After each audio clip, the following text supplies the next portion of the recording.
지금 이 세상에 있는 모든 사람들이 성공을 하기를 희망하고 있습니다.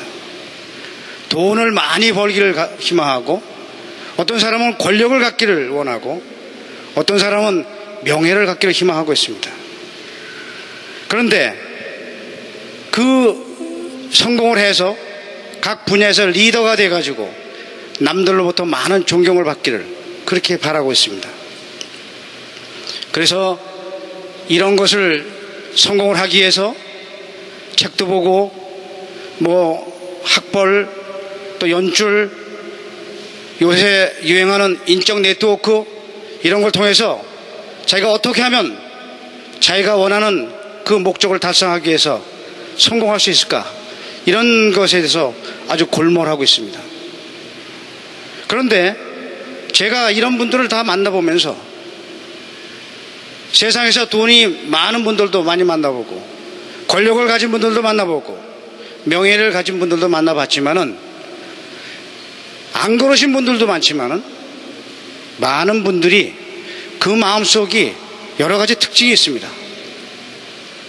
가장 중요한 특징은 대부분의 사람들이 그 마음속에 항상 불안과 걱정과 근심이 많다는 겁니다. 또 두 번째는 그 마음속에 남에 대한 미움이 많습니다. 시기심이 많고 질투심이 많고 사랑이 결핍되어 있습니다.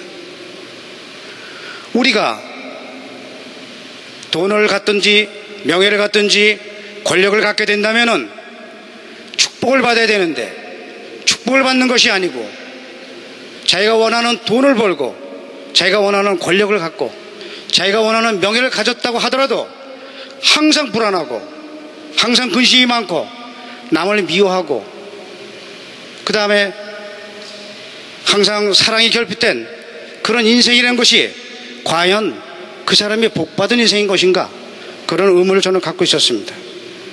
저는 그런 인생이라면, 그런 성공이라면 그건 다 헛된 게 아니겠는가.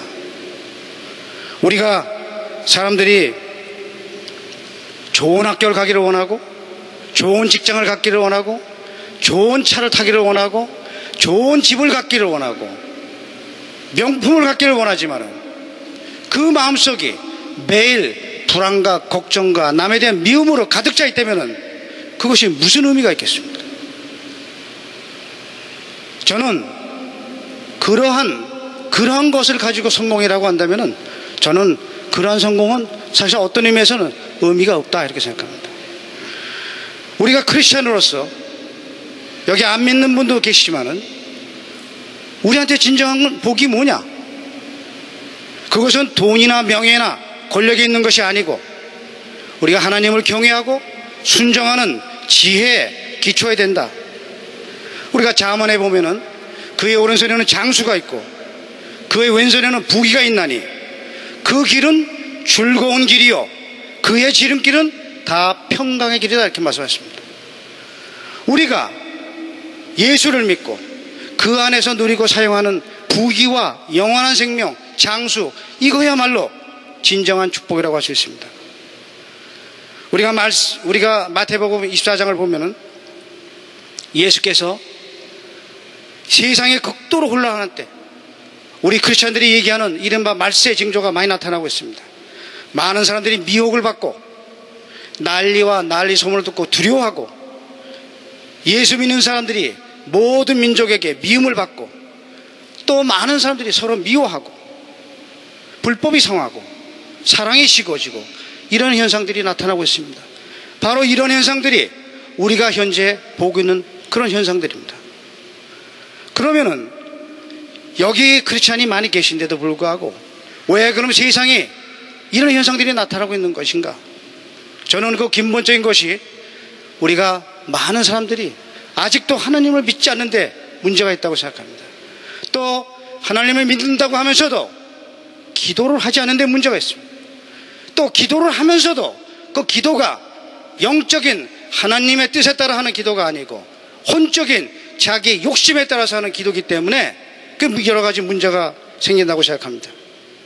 우리가 자기의 욕심으로 기도를 하면은 비록 40일 새벽 기도를 한다고 하더라도 세상적인 생각이 끊임없이 들어와서 내 몸에 이미 들어와 계신 성령을 누르고 무시하고 억압합니다. 성령이 계신데도 불구하고 내가 모든 걸 내 욕심에 따라서 하려고 하니까 우리가 하나님을 만날 수가 없습니다. 하나님을 만날 수가 없으면 하나님의 뜻이 어디 있는지를 기도를 해도 알 수가 없습니다. 하나님의 뜻을 알 수가 없으면 당연히 기도의 응답을 받을 수가 없습니다. 기도의 응답을 받을 수가 없으면 여러분들은 기도를 아무리 하셔도 기도에 대해서 좌절할 수밖에 없습니다. 하나님이 살아계시다고 하는 것을 확신할 수가 없습니다. 결국은 기도를 하다가 자기 소견대로 기도를 할 수밖에 없습니다. 우리 인간은 아무리 그 사람이 좋은 대학을 나오고 높은 지위 있고 아무리 유식하다고 하더라도 자기가 어디로 가야 할지 무엇을 해야 될지 정확히 알 수가 없습니다. 그것은 사람의 지혜로 미래를 예측하고 모든 문제에 대해서 올바른 판단을 내기가 불가능합니다. 그러나 성령의 사람은 하나님께서 불기둥과 구름기둥으로 인도하시면 항상 올바른 길로 가게 되어 있습니다. 제가 오늘 이 특강의 간증에 기본 말씀으로 잡은 것이 요한복음 3장 6절부터 8절입니다.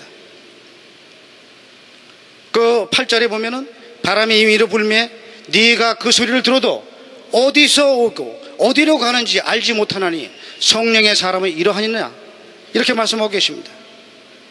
하나님을 안 믿는 사람은 자기네 육신의 정욕대로 자기네 욕심대로 살지만은 성령의 사람은 반드시 성령님께서 말씀하시는 대로 살게 되어 있습니다. 성령을 따라 사는 삶이란 뭐냐? 내 안에 계신 성령을 의지해서 살아가는 아주 모험적인 삶입니다. 그런데 여러분들께서 만일 성령을 따라서 살게 되시면 첫째, 여러분들은 내가 앞으로 어디로 가야 될지에 대해서 분명히 알 수가 있습니다. 둘째, 여러분들은 세상에 어떤 시험이나 유혹도 이길 수가 있습니다.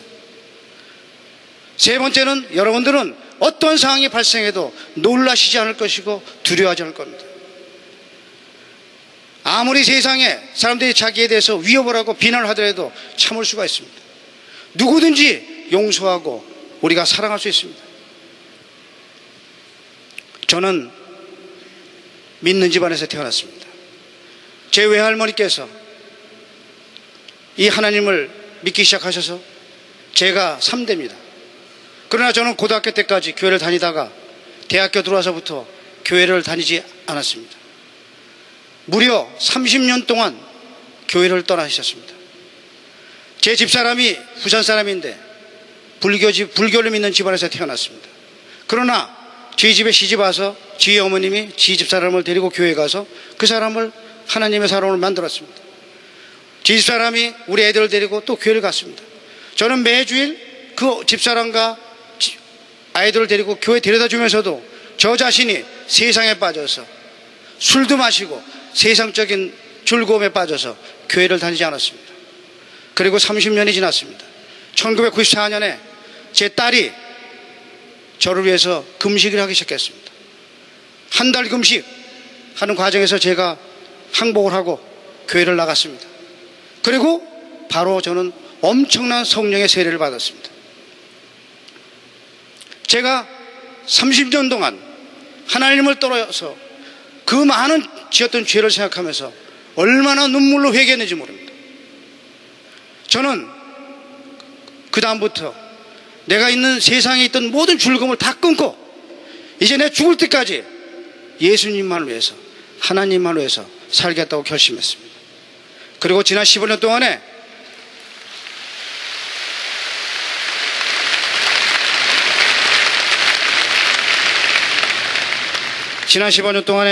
저는 엄청난 양의 기도를 했습니다.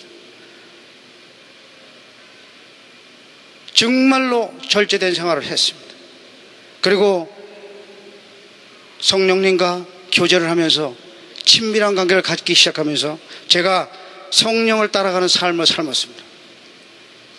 제가 성령을 따라서 살기로 결심하면서 제일 먼저 작정한 것이 나는 세상에서 살지만은, 내가 비록 고위직에 있지만은 나는 절대로 세상 사람들하고 구별되게 살겠다 하는 것이 저의 결심이었습니다.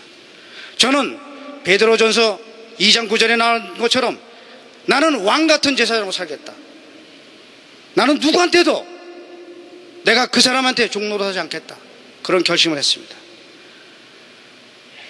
그것에서 가장 중요한 것은 저의 욕심을 버리기로 결정했습니다. 저는 내가 가지는 어떤 공무원사의 중요한 직책도 내가 내버리겠다. 내가 하나님께서 그걸 걷어가신다고 그러면 날 얼마든지 내버리겠다 하는 결심을 했습니다.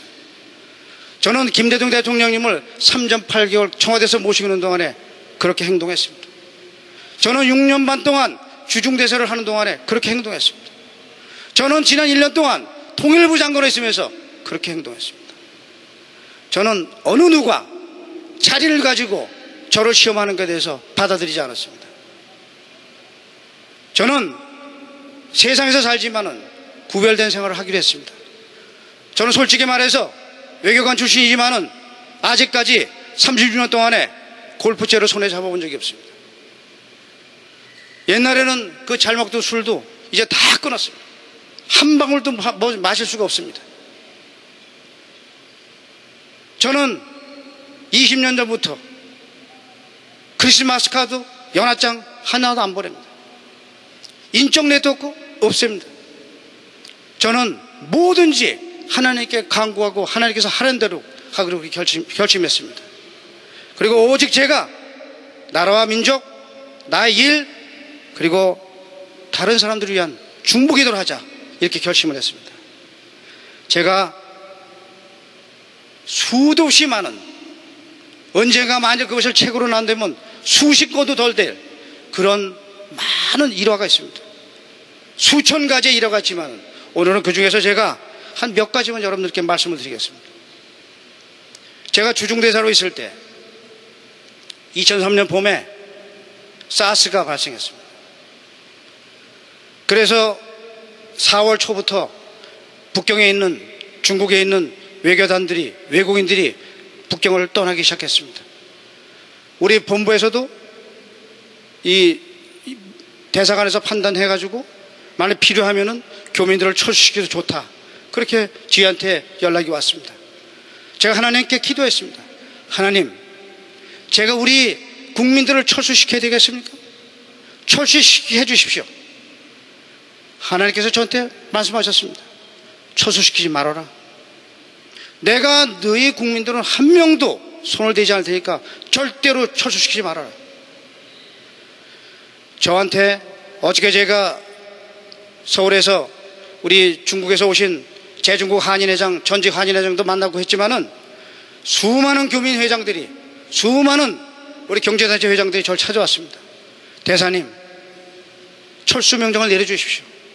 철수명령을 내려주셔야지만 저희가 본사로부터 여비를 받게 되어 있습니다. 제가 그랬습니다. 철수명령 내릴 수 없습니다. 여러분들 한 명도 중국 땅을 떠날 수가 없습니다. 저희 직원들이 저를 찾아왔습니다. 대사님께서 중국을 사랑하시는 마음을 잘 압니다. 그러나 지금 대사님께서 하시는 행동은 저희가 볼 때는 좀 지나치십니다. 대사님, 그러다가 만일 우리 교민들이 사스에 걸리면 어떡하려고 그러십니까? 제가 우리 간부들 보고 그랬습니다. 만일 한 명이라도 사스에 걸리면 나 주중대사 안 할 거야. 여러분들, 대사가, 주중대사가 자기가 대사를 안 하겠다는데 그 직원들이 어떻게 하겠습니까? 저는 눈물로 기도했습니다. 그 사스가 끝날 때까지 단 한 명도, 물론 한국에 있는 사람들도 안 걸렸지만 중국에 있는 교민들이 단 한 명도 사스에 걸리지 않았습니다.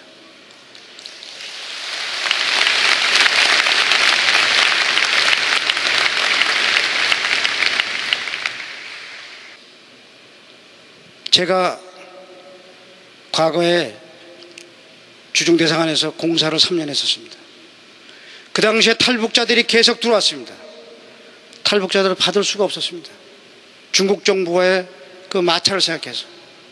그리고 제가 2001년에 대사로 갔습니다. 제가 하나님께 기도했습니다.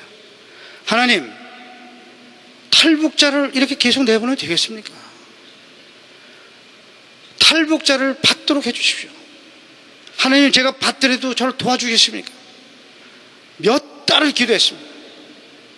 하나님께서 어느 날 저한테 말씀하셨습니다. 탈북자를 받아라. 그래서 제가 기다리고 있었습니다.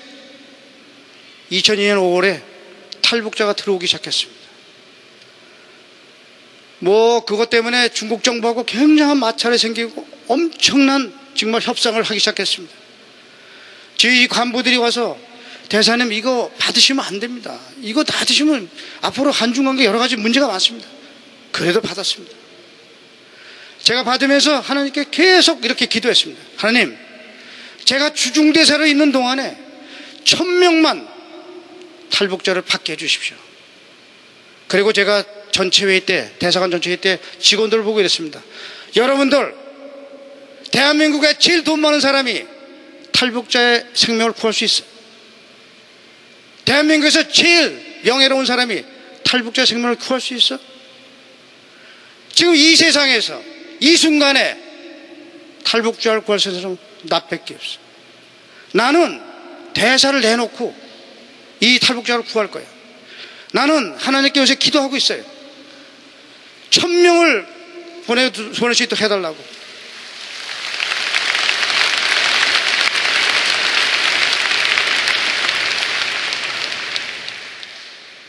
저는 작년 3월 2일 날 통일부 장관으로 임명이 돼서 떠날 때 직원들한테 내가 있는 동안에 보낸 탈북자가 몇 명이냐 물어봤습니다.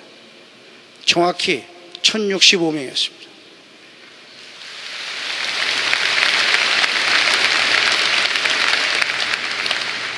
저희 대사관에 들어온 탈북자 진입 횟수가 435번이었습니다.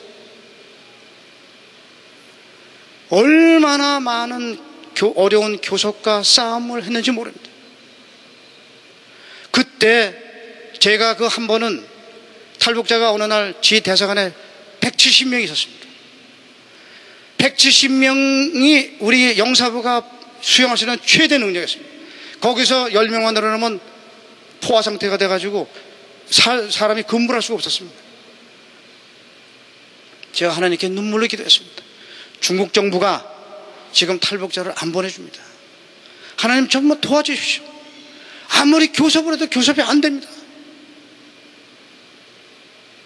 하나님께서 저한테 이렇게 말씀하십니다. 영사부 문을 닫아라. 제가 일어나서 본부에다 건의를 했습니다. 영사부 문을 닫는 데 대해서 본부가 허가해 주기 바란다. 본부에서 회신이 없어요.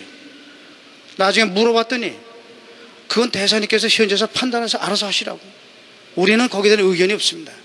왜냐, 이거를 허가해 줬다가 나중에 한중관계에 큰 문제가 생겨도 문제고, 가만 놔두면 또 대사관에서 지금 포화 상태가 돼서 큰 문제가 생겨도 문제고.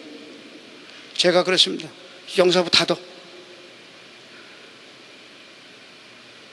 얼마나 많은 사람들이 놀라는지 모릅니다. 얼마나 많은 사람들이 저한테 찾아와서 그러지 마십시오. 중국 정부가 어떻게 할지 모르는데 대사님 그걸 닫으시면 어떡합니까? 닫았어요. 15일간 닫았어요. 2주가 지나고 중국 정부에서 연락이 왔어요. 몇 명을 보내주면 영사부를 열 수 있냐? 60명만 보내달라. 60명 보냈습니다. 그 다음부터 우리가 평균 하루에 60명에서 80명을 쭉 저희가 한 4, 5년을 유지했습니다. 누가 이런 결정을 할 수 있겠습니까? 어떤 사람이 이런 결정을 할 수 있겠습니까? 제가 오늘 이 공개적으로 이렇게 얘기하는 거예요. 제가 사실상 처음으로 얘기하는 건데 아마 저를 같이 있던 직원들이 듣고 깜짝 놀랐을 겁니다. 어떻게 대사가 그렇게 담대하게 했던 그 이유가 뭔가 아마 오늘 그들이 알게 될 것입니다.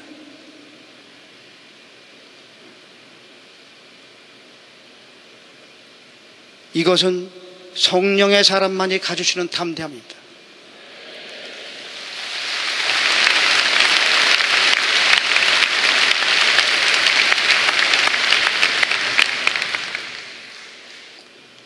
우리는 성령님의 말씀에 순종해야 됩니다. 저는 성령님을 따라 사는 삶을 시작한 데부터 제가 여기 내려올 때도 수없이 기도하고, 제가 이 비행기를 탈 때도 비행기 시간 정하는 것도 수없이 기도하고, 성령님께서 하라는 대로 여기 왔습니다. 제가 몇 가지 말씀을 드렸지만은 시간이 없으니까 뭐 많은 일을 드릴 수가 없고, 어쨌든지 간에 그럼 어떻게 이렇게 우리가 성령님을 따라서 살 수 있느냐? 몇 가지 제가 이때까지 이 생활을 하면서 느낀 게 있습니다. 가장 중요한 것은 사랑하는 겁니다. 여러분들 마음속에 하나님이 계시고 성령님이 계시다고 하면서 마음에 사랑이 없고 남에 대한 미움이 있으면 여러분들은 절대로 성령님의 말씀을 들을 수가 없습니다. 저는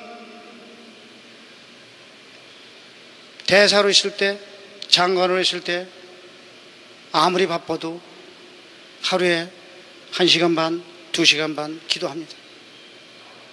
하루에 제가 중보하는 사람이 최소한도 300명입니다. 저보고 누가 물어봤어요. 어떻게 300명을 기도하실 수 있습니까? 제가 그렇게 대답했습니다. 주기도문 외우는데 얼마 걸리는 줄 아세요? 13초에서 15초 걸려요. 사도신경 외우는데 얼마 걸리는 줄 아세요? 25초 걸려요.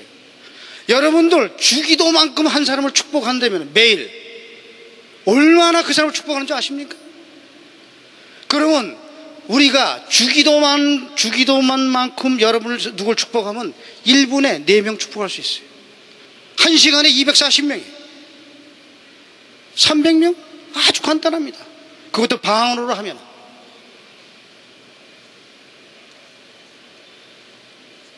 여러분들이, 저는 이때까지 기도할 때 제 중국 친구들이 해서 어떤 친구는 10,000번씩 기도했습니다. 10,000번 기도하려면 매일 2번씩 14년을 해야 됩니다. 여러분들이 누구를 위해서 10,000번을 기도하시면 여러분들은 성령의 말씀을 반드시 듣게 됐어요. 여러분들이 30번 하셔가지고 말씀을 들을 수 있습니까? 안 되죠. 내가 누구를 위해서 10,000번을 눈물로 기도하면은 그 사람한테 일이 생길 때 반드시 하나님께 저한테 말씀하십니다. 그한테 일이 생길 것이라. 네가 그한테 연락해 줘라. 그렇게 하지 말라고 그래라. 저는 그런 일을 너무나 많이 경험하고 있습니다. 저는 지금까지 살아오면서 10명 정도 되는 사람들이 저를 끊임없이 보호하고 지키고 있습니다. 저는 지난 15년 동안에 제가 일어날 때가 무슨 일이 일어나든지, 좋은 일이든지 나쁜 일이든지 그 10명 중에 한 분이 반드시 저한테 연락을 했습니다. 지금은 제가 300명의 기도를 하면서 거기에 플러스 수천 명을 기도하면서 제가 얼마나 많은 사람들한테 조심하십시오, 조심하십시오, 이렇게 하셔야 됩니다, 얘기를 합니다. 왜냐? 계속 눈물로 기도하기 때문에. 저는 공식 행사가 끝나서 9시 반, 10시에 들어가서 문 잠그고 새벽 2시, 3시 할 때까지 계속 기도하고 찬송하고 성경 보고 아무것도 관심이 없습니다. 내가 하는 일, 나라와 민족에 관한 일, 내가 하는 직접적인 일, 중보기도 하는 일, 나머지는 다른 사람들이 하라요. 내가 주중대사고 장관인데 내가 뭐 그런 것까지 다 알아서 시시콜콜까지 다 알아가지고 내가 이것도 잘난 척하고 저것도 잘난, 나 그럴 필요 없다. 얼마 전에 어딜 갔더니 어느 분이 저한테 어느 아주 아름다운 여성을 소개해 줬어요. 저는 왜 그 사람이 그 여자를 저한테 소개했는지 이해를 못했어요. 근데 제가 돌아와서 집사람을 물어봤습니다. 아니 아까 어딜 갔더니 누가 나한테 어떤 여자를 소개했는데 그 여자가 뭐야? 그랬더니 이름이 뭐냐는 거예요. 그래서 누구라고 했더니 여보 그 사람이 유명한 배우인데 저는 들어본 적도 없고 얼굴을 본 적도 없으니까 누군지 모르는 거지. 여러분들이 앞으로 성령님하고 같이 사시려면은 생활이 아주 단조롭고 아주 몸이 건져야 됩니다. 여러분들이 모든 생활이 즐겁고 그러시면 여러분들 절대 기도하실 수가 없습니다. 왜 지금 미국과 구라파에 영적인으로 그렇게 다운이 되고 있느냐? 모든 삶의 조건이 너무 좋기 때문에.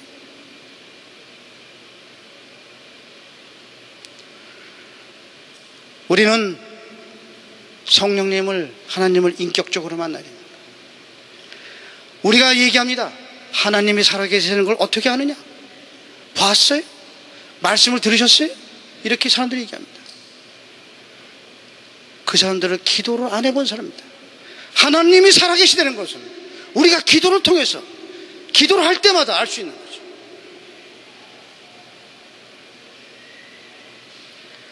많은 사람들이 기도를 통해서 무슨 은사를 받고 능력을 받기를 원합니다. 그건 점쟁이들이나 무당한테 가서 할 얘기지. 하나님은 능력을 주시는 분이 아니에요.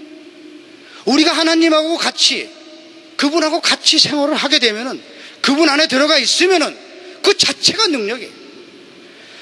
우리가 하나님께서 역사하신다는 말을 해요. 굉장히 어려운 얘기입니다. 근데 우리가 성령님 안에 들어가 있으면 그게 역사예요. 어려운 게 아닙니다. 우리는 그럼 어떻게 우리가 그 안에 들어갈 수 있느냐? 다 내려놓으셔야 된다. 미움도 내려놓고 질투도 내려놓고 내가 원하는 것도 다 내려놓고 그냥 다 성령님께 맡기면은 그분이 나를 끌어서 아까 이 요한복음 3장 8절에 나오듯이 바람이 어디서 와서 어디로 가는지 모르듯이 성령께서 나를 이리로 가셨다가 불기둥으로 끌고 가셨다가 구름기둥으로 끌고 가시고 그렇게 가면 되는 거라. 우리는 하나님을, 성령님을 인격적으로 만나야 됩니다. 인격적으로 만난다는 게 무슨 말씀이냐? 하나님께 모든 걸 여쭤봐야 됩니다. 여쭤봐서 그분의 답을 들어야 됩니다. 그러면 여러분들 생활에 혁명이라는 겁니다. 여기 기업하시는 분들이 많이 계십니다. 그럼 그 기업하는 분들의 생각이 뭐냐? 처음에는 내가 돈을 좀 많이 벌어야 되겠다, 이런 아주 욕망을 가지고 열심히 일들 하십니다. 돈이 많이 벌어지고 지위가 높아지면 내가 이제 사회적인 대우와 인정을 좀 받아야 되겠다. 또 그렇게 돼서 그 정도가 됩니다. 그러면 그 다음에는 그럼 내가 아주 훌륭한 리더로서, 훌륭한 기업인으로서 내가 평가를 받아야 되겠다. 또 거기까지 옵니다. 그럼 그분들이 무슨 생각하냐? 내가 이렇게 하다가 혹시 망하는 게 아닌가? 부끄러움을 당하는 게 아닌가? 내가 수치를 당하는 게 아닌가? 두려움이 생깁니다. 여기 많이 이 CBMC 멤버들 중에 다 그분들이 마음에 그런 생각이 있으십니다. 내가 부끄러움을 당하지 않도록 해서, 그래서 내가 하나님을 어떻게 하면은 내 사업이 망하지 않고 망하더라도 부끄러움을 당하지 않으면서 망할까? 이런 생각을 하실 겁니다. 그렇기 때문에 하나님께 온전히 가고 싶고 하나님께 기도를 잘하고 싶고 하나님의 말씀도 듣고 싶어 하는데 안 들리는 거죠.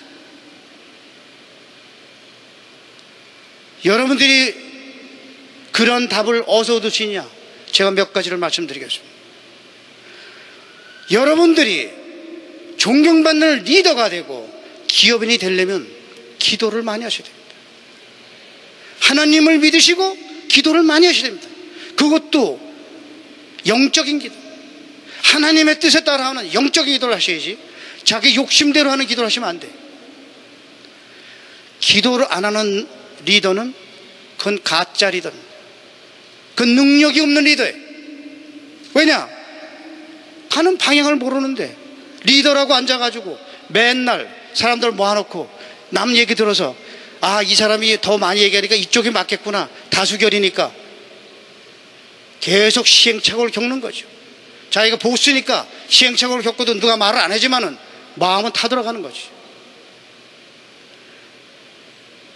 우리가 싸움에서 이기려면은 가는 방향을 알아야 됩니다. 여러분들께서 무엇을 하시든지 딱 한 가지입니다. 갈 거냐? 안 갈 거냐? 할 거냐? 안 할 거냐? 둘 중에 하나를 고르셔야 됩니다.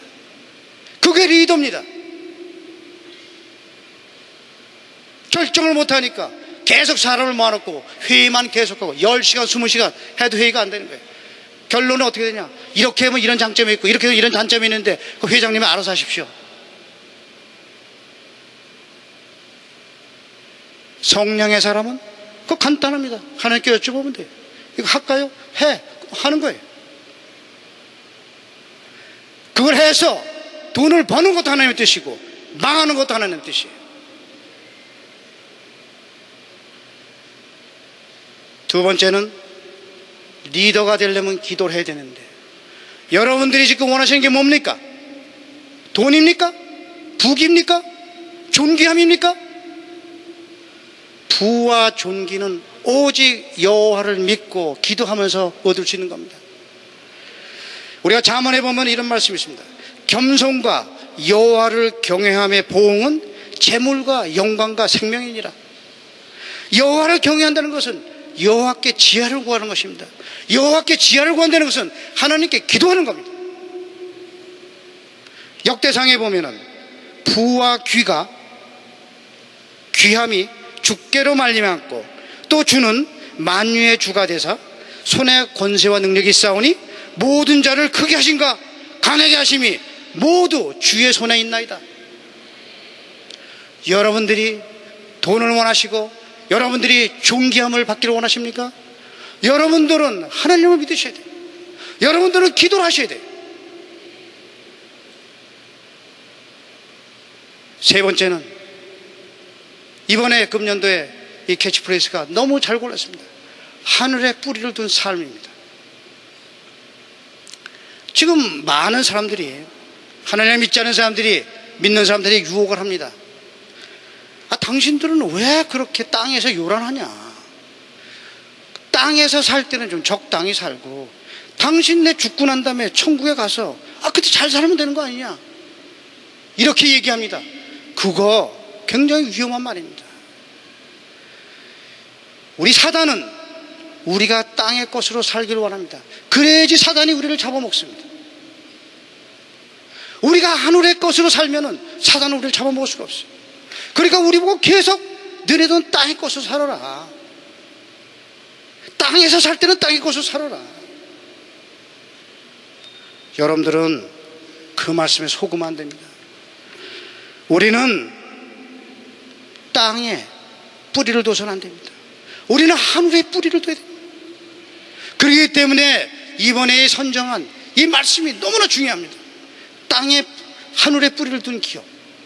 여러분들은 반드시 하늘에 뿌리를 두는 삶을 사셔야 됩니다. 마지막으로 오늘 제가 이렇게 여러분들한테 말씀을 드렸는데, 우리가 마가복음 4장에 보면은 예수님께서 씨 뿌리는 이야기를 하십니다. 이렇게 말씀하십니다. 겨자씨가 땅에 심길 때는 땅의 모든 씨보다 작지만 심긴 후에는 자라서 모든 풀보다 커지고 큰 가지를 내어서 공중의 새들이 그 그늘에 깃들인다. 오늘 이 저의 말씀을 듣고 은혜 받는 분이 많으실 겁니다. 그러나 실천하실 분은 적으실 겁니다. 저는 여러분들이 오늘 저희 말씀이 좋은 밭에 뿌려진 씨가 뿌려진 사람처럼 제 말을 듣고 말씀에 순종하셔서 앞으로 나라의 리더가 되시고 경제의 리더가 되시기를 저는 축원합니다.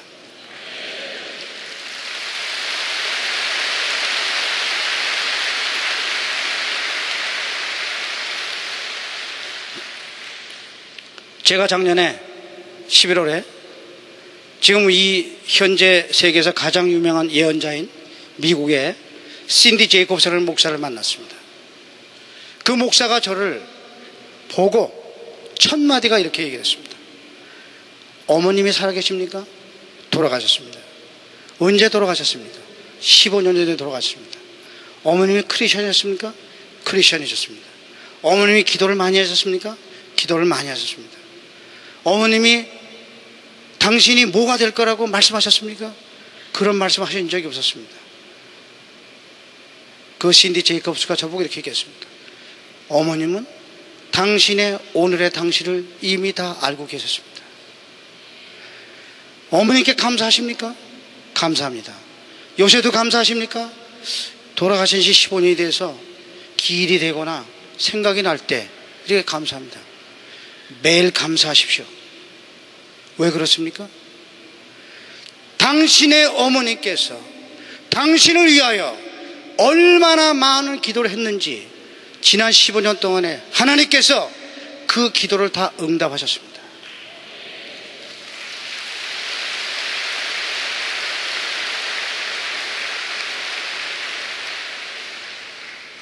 그리고 앞으로 응답하실 기도가 아직도 더 많이 남아 있습니다. 그러니까 당신은 당신의 어머니께 매일 감사하십시오. 여러분들 지금 여기 다 CEO십니다. 좋은 차 타고 다니시고 좋은 음식 잡수시고 아주 잘 편안하게 사신 분들 많으실 겁니다. 여러분들은 그렇게 혼자 잘 먹고 잘 사시다가 돌아가실 겁니까? 여러분들은 자기가 누리는 그 축복을 자기 자녀들한테 물려줘야 되고 그 자녀들이 다시 그 자손들한테 물려줘야 되는데 그 책임을 여러분들이 지셔야 되지 않습니까? 여러분들은 자녀들을 위해서 나라를 위해서 기도를 하셔야 됩니다. 저는 지난 30년 동안 공무원으로 있으면서 해외에서도 오래 근무하고 나라를 위해서 많이 봉직을 했습니다. 저는 우리나라에 대해서 너무나 감사합니다. 이렇게 아무것도 없는 나라에서 이렇게 나라가 축복받고 현재 여러 가지 신문에 나는 문제가 있다고 하지만 그건 신문에 나는 문제고 그런 문제를 갖지 않는 나라가 이 세상에 어디 있겠습니까? 여러분들이 미국에 가시면은 미국에 문제가 없다고 생각하십니까? 저는 미국에서 3년 살아봤지만 미국에도 우리나라 못지않은 엄청난 문제가 있습니다. 저는 일본에서 3년 반 살았습니다. 일본에 우리나라보다 더 많은 문제가 있습니다. 중국의 인구가 우리의 30배입니다. 저는 문제도 몇십 배가 될 거라고 생각합니다. 여러분들이 두 가족, 다섯 명, 여섯 명이 되는 가정에서도 30년 동안 엄청난 싸움을 하고 갈등이 빚었는데 4,800만 명이 사는데 어떻게 문제가 없겠습니까?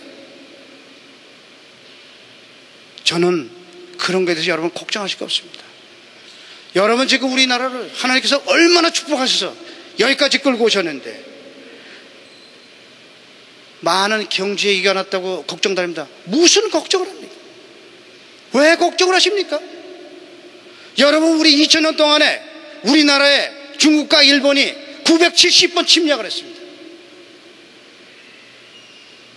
평균 2년에 한 번씩 침략을 했어요. 나라가 망하고 2년이 되면 또 침략하고 2년이 되면 또 침략했습니다. 지금 일제 36년 식민지배를 당하고 한국전쟁을 치렀는데 무슨 경제위기가 그것보다 더 심화되는 겁니까? 임진왜란보다 더 심합니까? 정노회란보다 더 심합니까? 뭘 걱정하세요? 지금 갖고 계신 걸 잊어버릴까 걱정하시는 거예요? 걱정하지 마세요. 다 정부가 알아서 할 것이고 국민들이 알아서 할 것이고 위기가 오면 넘어갈 것이고 넘어가면 또 위기가 올 것이고 또 해결하면 또 올 것이고 여러분들 돌아가실 때까지 그렇게 하실 거예요.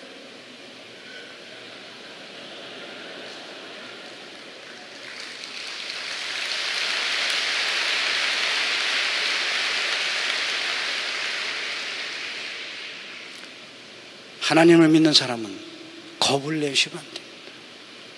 얼마든지 해결할 수 있습니다. 지금 남북관계가 좋지 않습니다. 그러나 이미 남북관계는 통일의 길로 가고 있습니다. 통일은 머지않아 올 것입니다. 학자들이 전문가들이 글로 쓰는 그런 방법으로 오지 않고 하나님의 방법으로 오실 겁니다.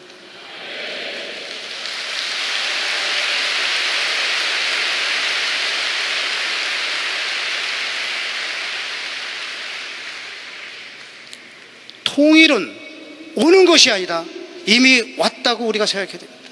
그러면 통일이 왔는데 어떻게 통일할 것이냐? 북한 주민이 통일을 반대하고 북한의 리더들이 죽었다 깨나도 한국하고 통일을 안 하겠다 그러면 어떻게 통일이 됩니까? 저는 통일부 장관 때도 북한을 사랑해야 된다, 북한 사람을 사랑해야 된다고 수없이 강의를 했습니다. 많은 정치인들이 저를 욕했습니다. 저는 정치적으로 얘기하는 것이 아니고 우리가 이미 우리가 어디로 가고 있느냐, 우리가 통일이 왔을 때 북한 사람들이, 북한의 리더들이 기꺼이 우리하고 통일을 할 수 있도록 하기 위해서 우리는 기도를 쌓아놔야 됩니다. 우리는 북한을 사랑해야 됩니다. 물론 지금 거기서 하는 위정자들이 핵무기도 개발하고, 물론 이런 것은 우리가 정치적으로 비난도 하고 이렇게 얘기도 하지만은 그거는 그거대로 하면서도 우리 크리스찬들은 최소한도 하나님 믿는 사람들은 북한을 위해서 기도하고 북한에서 눈물로 기도하고 기도 중보기도 쌓아놓지 않으면 하나님께서 우리한테 기회를 주실 때 우리가 통일을 얻을 수 있게 되면 우리는 역사적으로 큰 죄를 짓는 겁니다.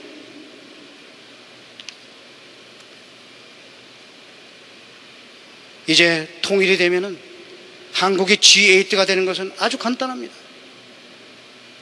통일이 되면 7,200만 명인데 7,200만 명이면 세계 인구의 18위지만은 사실상 G7 국가가 비교하면 미국, 일본 1억 2천만, 독일 8,200만, 다음에 한국이 7,200만 명. 영국, 프랑스 뒤에 다 뒤에 옵니다. 우리는 통일해서 기도해야 됩니다.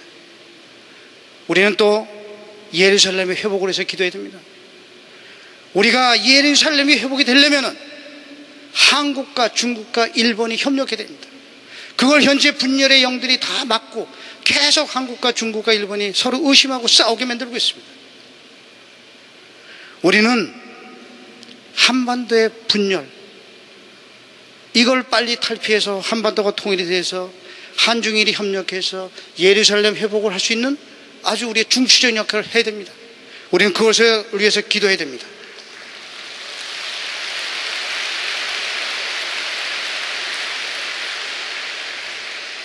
우리가 남북 통일이 되면은 한중일의 협력을 할 것입니다.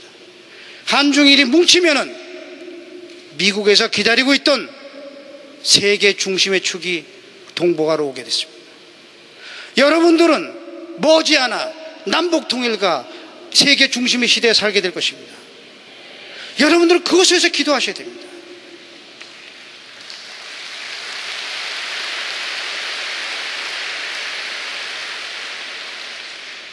우리는 우리 조상과 우리 민족이 지은 죄를 단죄의 기도를 계속해야 됩니다. 그래서 하나님께서 어느 날 우리를 세계에 우뚝 세우셔서 G8가 되고 한중일과 협력해서 저 라이언 게이트를 통해서 예루살렘으로 들어가는 그런 중요한 역할을 해야 됩니다. 지금까지는 이스라엘을 미국만이 강력히 지지했습니다. 이스라엘을 축복했습니다. 이제 우리도 크리스천들은 이스라엘을 축복하고 이스라엘을 사랑해야 됩니다. 그럼으로써 하나님으로부터 더 많은 축복을 받아야 됩니다. 장시간 경청해 주셔서 감사합니다.